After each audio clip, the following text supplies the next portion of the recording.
The career of a firefighter is highly exciting and noble. Thousands of candidates compete year in and year out for just a handful of spots, making the market highly competitive. If you're a fire candidate currently testing, or you're new to the field and just looking for information, you're in the right place. I'm Mark Aaron Williams from FirefighterAmbitions.com, and I'm going to show you the 23 steps on how to become a sworn firefighter.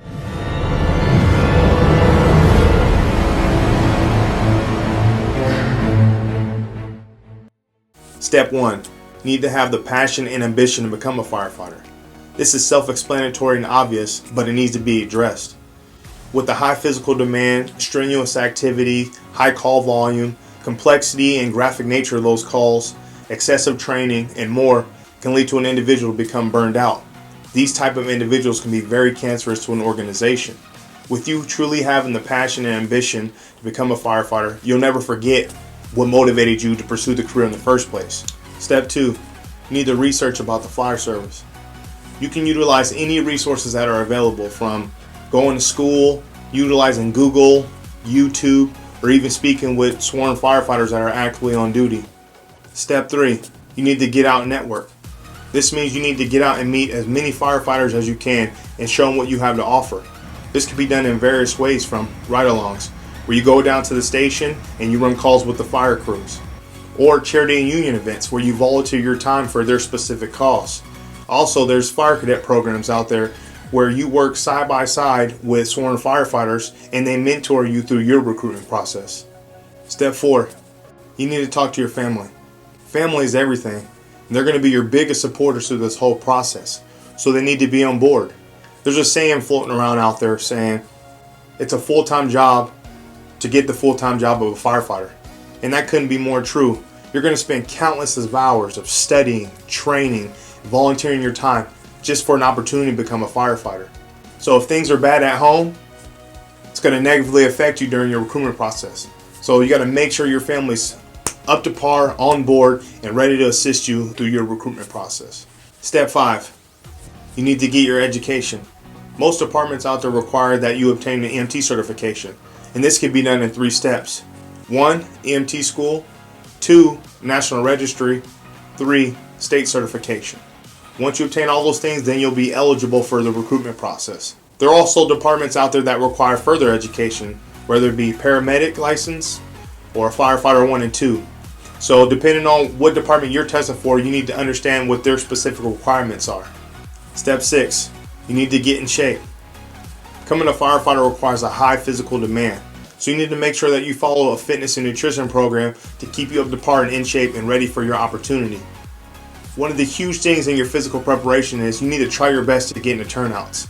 There's nothing like training in turnouts. I remember personally, I thought I was in the best shape of my life until I went through a 3-day pre-academy to get hired, where I was in turnouts, and I was quickly humbled. So you need to do your best to get into some turnouts and train. Step 7. You need to get organized. What you need to do is grab a big calendar and plot your whole life on that calendar, from chores, bills, work schedule, volunteer opportunities, fire department events, whatever the case may be. Throw it on a calendar to where you're organized so you don't miss any opportunities. Step 8. You need to develop a resume and cover letter portfolio. First off, it's going to make you look sharp come interview day. A majority of the fire candidates out there won't even prepare a portfolio. And when it comes to the fire members on your interview panel, it's going to benefit you in 2 ways. One being, it's going to allow those fire members to have a resource to reference off of. 2, it's going to give you an added boost because it's going to show those fire members how serious you are and that you truly care about the opportunity. Any further education you gain, further volunteer opportunities, or any achievements, make sure that you add it to your resume so you can keep it up to date. With that being said, there are fire departments out there that specifically state they don't want you to bring a resume to the interview. So make sure that you know the requirements for the specific fire department that you're testing for. But when in doubt, always have a portfolio ready to go. Step 9. You need to build a budget plan. You need to educate yourself on how to develop a well-written budget. This is going to benefit you in many ways. One being, you're not going to be put in a financial crisis, which can negatively impact your recruitment process. For you won't be able to volunteer at charity and union events or ride along and build your network with firefighters. Because if you're in a financial crisis, you'll be having to work, thus hindering your time to pursue your goals and dreams of becoming a firefighter. Also, the recruitment process is going to require some funds. Whether you're taking a CPAT or a firefighter written exam, traveling to another city to test for the fire department, or traveling to another state to test for a fire department, you're going to have to allocate some funds. So having a well-written budget plan is only going to benefit you. Step 10, you need to live the part.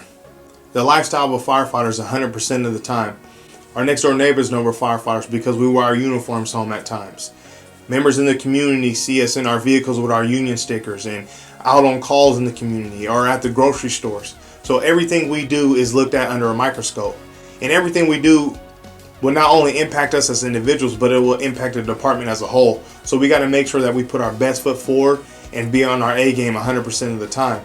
You need to live your life in that same light.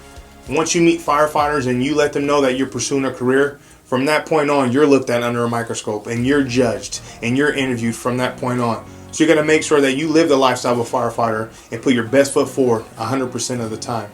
Step 11, you need to clean up your social media. The employers nowadays utilize this as a reference tool when it comes to evaluating their candidates. So you want to make sure that there's nothing incriminating on there that can negatively impact you in your recruitment process. Best thing you can ask yourself is whenever you post something, will I allow my kids to see it? Will I be comfortable with my mom seeing it? And if not, you probably shouldn't be posting it. So clean it up. Step 12, maintain a clean record. This is pretty straightforward.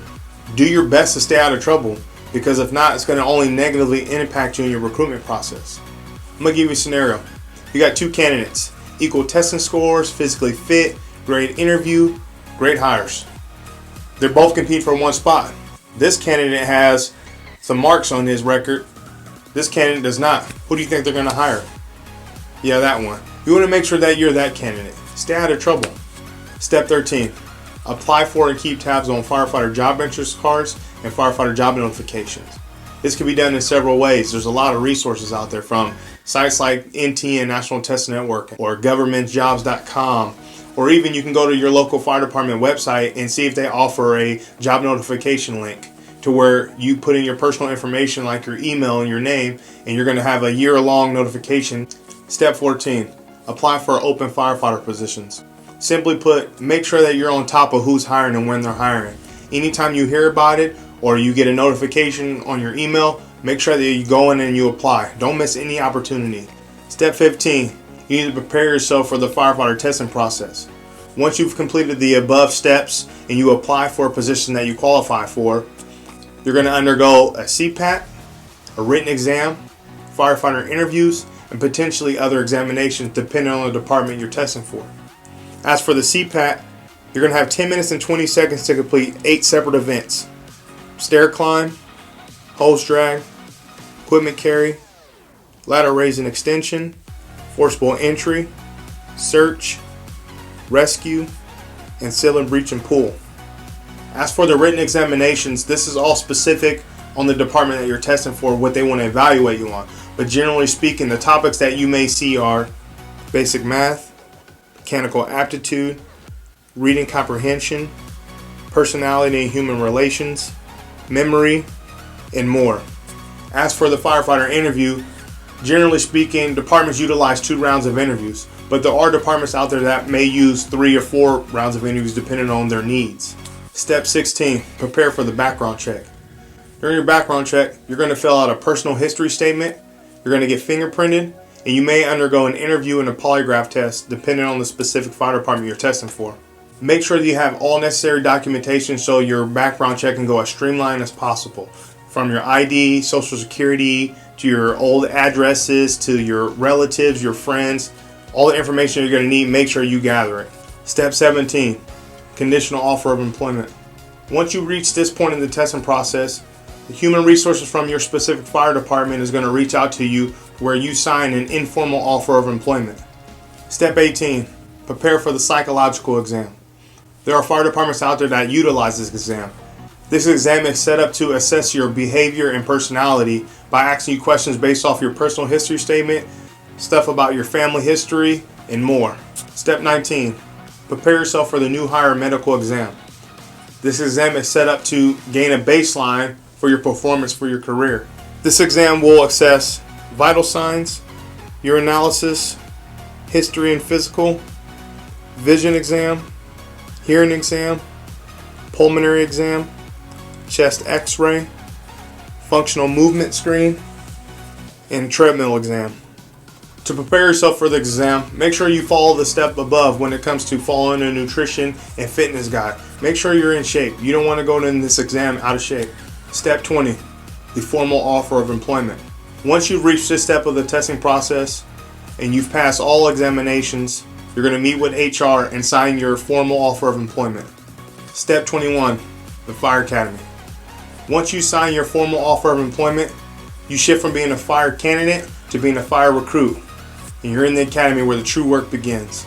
During the Fire Academy, you'll be evaluated on written exams, skill exams, emergency medical service, fire equipment use, fire department organization, fire safety, fire prevention, fire control, hazardous material response, working in confined space, working from heights, working in hot environments, functioning while wearing a self-contained breathing apparatus and PPE, and more. Step 22, probationary firefighter. Once you successfully pass the Fire Academy, you shift from being a fire recruit to being a probationary firefighter, where you'll undergo 3 or more rotations on different apparatus with different crews. During probation, you'll be evaluated on several topics. You will learn how your department operates internally and externally.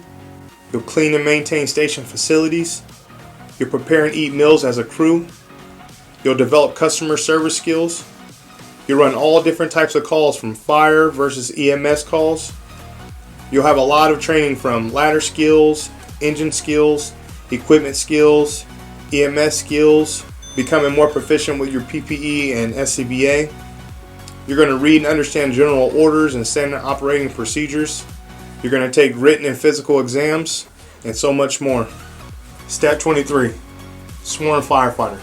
Once you complete all physical skills, written examinations, and you're signed off by your company officers and your chiefs, you're going to be officially a sworn firefighter. There you have it, the 23 steps to become a sworn firefighter. Any questions or comments, please put them down below. We want to hear from you. And be sure to visit firefighterambitious.com for resources that'll help aid you in your recruitment process. With that being said, get your mind right and go get your dream. Good luck, future firefighter.